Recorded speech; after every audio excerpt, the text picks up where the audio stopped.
You know, there's the saying that they said it used to take 10 years to become an overnight success. Yeah. I think that's actually shrunk now because of the internet and people, you know, if you like this band, you might like this band. And, you know, sometimes it's like, holy crap, I just heard of these guys and they're selling 2,000 tickets or 10,000 tickets. Yeah. Wow, they've passed our festival already. So you really have to pay attention to a lot of different people so you don't miss those things. Yeah. You don't want to just climb on board of trends because those things can be fleeting. I'm looking for people with longer careers and more depth to their songwriting and not one-hit wonders. I would imagine that would just, if you were to book acts like that would. I mean, there are festivals around. People know what they are. Not to be derogatory towards them, but there are festivals that just book the big acts that are big right now. Mm-hmm. You sell the tickets. It's a brand. That's it. Yeah, exactly. People don't wait for the lineup to come out because they just know it's going to be a big band lineup. So it's interesting, and I guess it's a very intricate process that you go through as far as, you know, being across.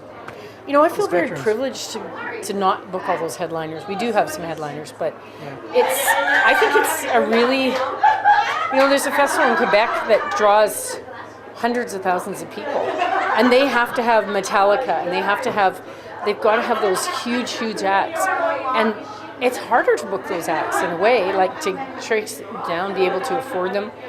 It's the emerging artists and the more obscure artists. They're more hungrier to play, and they're happier to be there. Yeah. They don't have ridiculous riders. They're more exciting, and I'm so privileged to be able to book a majority of those.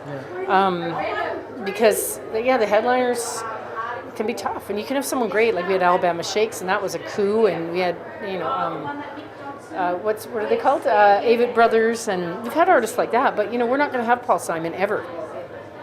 Because he sells 20,000 tickets. We sell 8,500 a day. Like I said in a session today, it's like killing a fly with a sledgehammer. Yeah. You know, there's no need. And I mean, I'd love to have Bruce Springsteen and Tom Waits. And, you know, Bruce Springsteen's someone who sells that many tickets, but I'd be happier to have him than a lot of other artists. But you know, and he's just too expensive. It doesn't make sense. It would have to. If we had him, we'd be spending 90% of our budget on him, and we'd have to call it Bruce Springsteen Folk Festival. Well, yeah, Bruce Springsteen with 70 opening artists on 8 stages. Yeah.